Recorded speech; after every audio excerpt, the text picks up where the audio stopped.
बड़ा मुश्किल काम था। सैयद हफीजुल्लाह गिलानी साहब की कहानी है, सराइकी ज़बान में है, नंगे भूखे इसका नाम है। मोहतरम सलीम शहजाद साहब ने इसका तर्जुमा किया है। एक और जो चैलेंज है वो मैं आपको अभी से बता दूँ। कुछ कहानियाँ बहुत तवील हैं, कुछ बहुत मुख्तसर हैं। मैंने और फाखरा ने ये भी कोशिश की कि और न्याज ने भी कि हम इसको आप अहबाब की बातें ज़्यादा सुने और कहानी पे वक्त हम कम सर्व करें, लेकिन फिर डिस्क्लेमर चलाना इसलिए बहुत ज़रूरी था कि आप ये ना समझें कि अहबाब को तो स्टेज पे बिठाया है और ये हमें कहानियाँ सुना रहे हैं। क्यों सलीम साहब, कहानियाँ तो नहीं सुनाएंगे? आपका ये पढ़ना बहुत जरूरी है और मुकम्मल अफसाना पढ़ना था।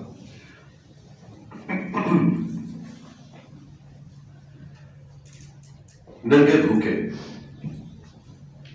उस बस्ती का पुराना नाम झोंक दयाल चंद था। 20-25 से ज्यादा 30 झोंपड़ियां होंगी। सैलाब से बचने के लिए उन लोगों ने अपनी मदद के तहत बस्ती के चारों जानिब मट्टी का बंद बना हुआ था। बस्ती के दरमियान बस एक मस्जिद, जुनूबी सम एक चौक और शुमाल मगरिब एक धर्मशाला, जहां सिर्फ हिंदुओं की कोई 4-5 कुटियाएं थी। दयाल चंद उनके आबा में से कोई था जिसके नाम पर वो बस्ती मशहूर हो गई। तब जमीन इतनी महंगी नहीं होती थी जितनी आजकल आग लगी हुई है। दयाल चंद के रखते में मुसलमानों ने बेमोल अपने घर बनाए थे और सब हंसी खुशी वहां रहते थे। कोई खास गड़बड़, कोई शर फसाद कभी कुछ ना हुआ था।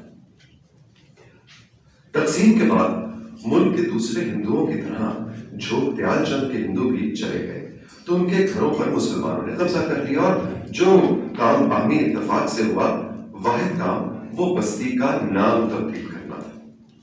मौलवी साहब ने मशवरे दिए और कहा कि बस्ती का नाम झोंक इस्लाम रखा जाना चाहिए, जिस पर छोटे बड़े, औरतें मर्द, बुढ़े ढीले सब मुत्तफिक और बहुत खुश हुए और बस्ती का नाम झोंक इस्लाम रख दिया गया।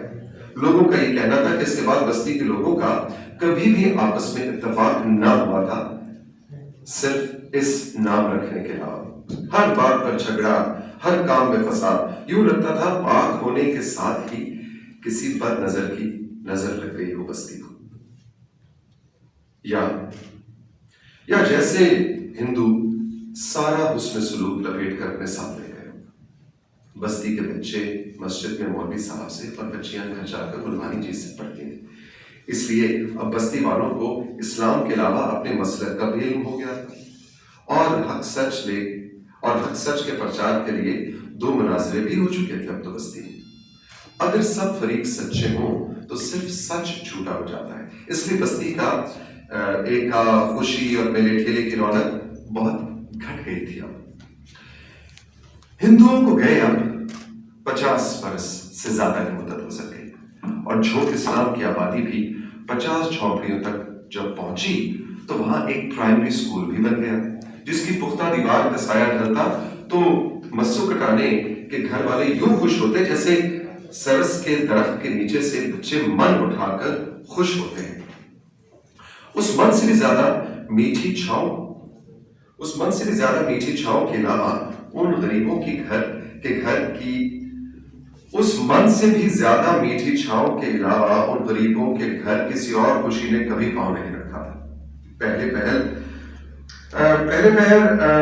ममदू कटाना बंद पर बैठकर बान बनता, उसका बूढ़ा ज़ईफ बाप मस्सू कटाना भी अपनी चारपाई उठाकर बंद पर ले आता और 10-12 बरस की लड़की ताजी चरखी घुमाती। बान बुनते उल्टे कदमों जब वो चलती तो बहुत दूर निकल जाती थी।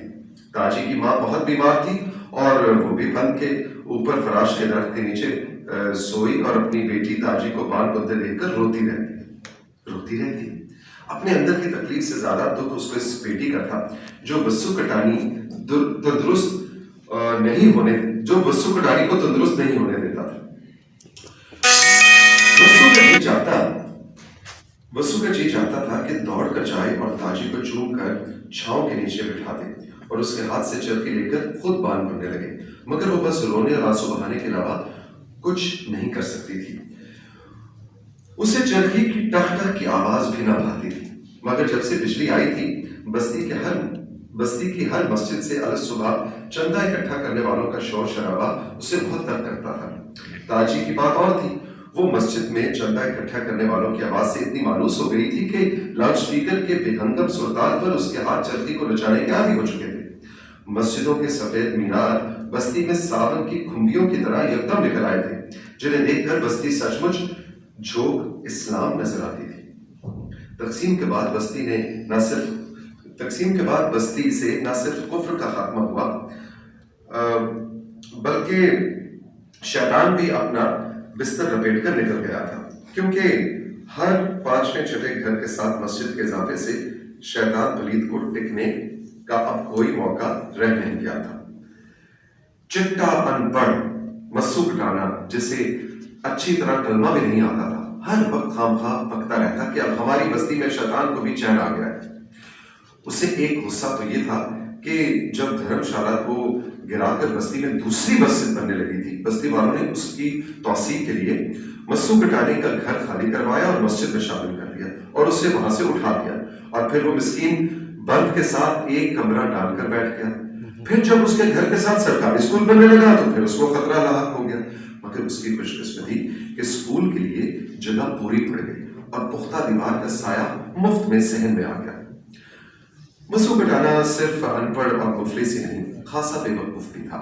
उसे तो इतना भी पता नहीं था कि एक मसलक वाले दूसरे मसलक की मस्जिद में नमाज नहीं पढ़ते, इसलिए तीसरे मसलक की मस्जिद की बुनियाद पढ़ने लगी तो वो काली जबान वाला कहने लगा, मुसलमान तो है मगर मुसलमान ही नहीं रही। बस्ती के जो जवान मौलवी साहब से पढ़ चुके थे, उनके रोजगार का मसला कम और बस्ती में इल्म रोशनी फैलाने की जरूरत ज्यादा थी, इसलिए चंदा इकट्ठा करके एक बड़ा मदरसा और मुल्लका मस्जिद बनाई। लाउड स्पीकर पर चंदा इकट्ठा करने का एक बहुत बड़ा फायदा यह भी हुआ कि मस्जिद में चंदा देने के साथ ही साथ यकायक लोगों के जन्नत में घर बनने शुरू हो गए। बस्ती के अक्सर लोगों ने जन्नत में जगह इसलिए हासिल कर ली बस्ती के अक्सर लोगों ने जन्नत में जगह हासिल कर ली तो एक दिन ताजी ने ठंडी आंख भरकर दादा से पूछा, दादा हम चंदा देकर जन्नत में घर कब बनाएंगे? जवाब में उसका दादा रुहान सी हंसा और बोला, पेट का दोज़ख भरेंगे कि जन्नत में घर बनाएंगे। अल्लाह नीयत को देखता है बेटा, दिखावे के नाम को नहीं देखता। ये बात ताजी की समझ में ना आई, वो बहुत छोटी थी, उसको तो अपना गलीज पेट ढक घर एक आंख नहीं पाता। कुछ अरसे बाद बस्ती के 2-3 आदमियों ने अपना पुख्ता घर तामीर करना शुरू कर दिया। नेकी का जज्बा हो तो अल्लाह सबब बना ही देता है। उन्होंने अपने घरों के साथ साथ खुदा का घर बनाने की भी कोशिश की। अब बस्ती में बैक वक्त खुदा के 3 घर बन रहे थे। सुबह सवेरे लाउड स्पीकर पर खुदा का घर बनाने के लिए चंदा मांगा जाने लगा तो एक बार फिर एक दिन ताजी ने अपने दादा से पूछा, दादा हमारा तो एक घर भी नहीं है, खुदा इतने घरों का क्या करेगा? मस्सू कटाना गरीब और उसकी हंसी बहुत अजीब थी, रोती हुई डरावनी और पुरस्कार हंसी। अभी उसका दादा हंसी रहा था कि ताजी ने एक और सवाल दाग दिया, दादाजी खुदा से कहो एक घर अल्लाह के नाम पर हमें भी दे दे, हम गरीब है ना। क्या बात। अचानक मस्सू कटाने की हंसी किसी अंधेरे शगाफ में गिर गई और अंदर का दुख बलगम बनकर बाहर आ पड़ा, मगर वो ताजी को तशफ़ी न ले सका। वो सोचने लगी, हम गरीब हैं, अपना घर नहीं बना सकते, खुदा भी अपना खैर खुद नहीं बनवा सकता, लोग चंदा इकट्ठा करके खुदा को घर बनवा के दे रहे हैं, तो हमें क्यों नहीं बनवा के दे रहे? वो रात देर तक जागती रही, करवटें बदलती रही, इस सवाल का जवाब सोचती रही, मगर उसकी समझ में यही बात आती थी कि शायद खुदा हमसे भी ज्यादा। फिर वो सो जाती। मस्सू कटाने की तबीयत रोज बरोज बिगड़ती जा रही थी। एक दिन सुबह सवेरे उसे ऐसा दौरा पड़ा कि ममदू कटाना काम काज छोड़कर उसके इलाज मुआवजे के लिए पैसा इकट्ठा करने के लिए भाग दौड़ करने लगा। बस्ती के अक्सर लोगों ने ममदू को एक ही जवाब दिया, खुदा ने तुम्हें हाथ पांव दिए हैं ना, तुम खैरात के हकदार नहीं हो और उधार हम तुम्हें इसलिए नहीं दे सकते कि तुम लौटा नहीं सकते। हर शख्स से ये बात सुनकर ममदू पठाना हाथ पैरों को नफरत से देखने लगा कि वो हाथ पैर तोड़कर भी अपनी बीवी का इलाज नहीं करवा सकता। सोचो कि नदी में होते लगा था, ममदू मायूस न हुआ।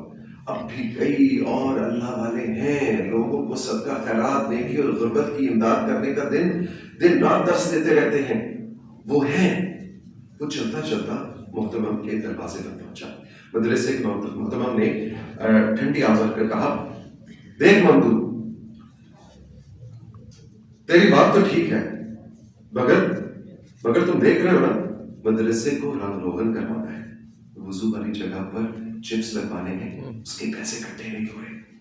इस साल रूम कलर लेने का भी इरादा है गर्मियों में। उस्ताद तंग होते हैं पढ़ाते हुए। तुमने कभी एक पैसा अल्लाह के नाम पर मदरसे को नहीं दिया। मियाँ, मदरसे की इमदाद करो, अल्लाह तुम्हारी तमाम परेशानियां दूर करेगा। वहां से मायूस होकर ममदू ने बड़ी मस्जिद वाले मौलवी साहब का दरवाजा खटखटाया। उसकी परेशानी मदरसे वाले मोहतमम से ज्यादा थी। मस्जिद के लिए नया कालीन और लाउड स्पीकर लेने के अलावा छत पर शीशाकारी और फानूस के लिए पैसे इकट्ठे नहीं हो रहे थे। हाथ का दिया काम आता है ममदे, हाथ का दिया काम आता है।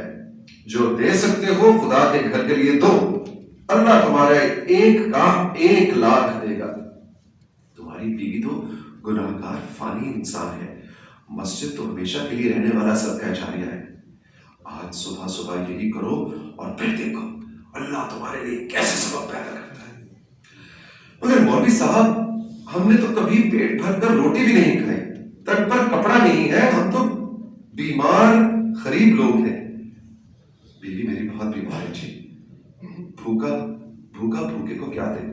मस्जिद में ऐलान करा दे कि कोई हमारी मदद कर दे आके। ये सुनकर तो जैसे मौलवी साहब भड़क उठे, और खुदा का घर तुम जैसे कमी कमीनों के लिए चंदा इकट्ठे करने की जगह नहीं है। मुंह अच्छा ना हो तो बात तो अच्छी करो। तुम लोगों का खुदा नाराज है जो उसके घर की इमदाद नहीं करते। अभी मौलवी साहब धमका ही रहे थे कि ममदू यकदम फट पड़ा। बस मौलवी साहब, खुदा तो खुदा ही रहने दो, उसे साहूकार न बनाओ। इससे पहले कि मौलवी जूता उतार कर ममदू पठाने की तरफ बढ़ता, उसने वहां से निकलने में ही आफियत समझी। ममदू की बीवी बहुत तकलीफ में थी। वो सूरज निकलने की आस में बार बार आंखें खोलती थी। लगता है आज तो सूरज भी अच्छे दिनों की तरह हमसे मुंह फेर गया है। आखिर ममदू की बीवी ने भी आंखें मूंद ली। ताजी बेचारी खूब रोई। ममदू भी रोता रहा। अलबत्ता वसू पठाना यूं चुप था जैसे कुछ हुआ ही ना।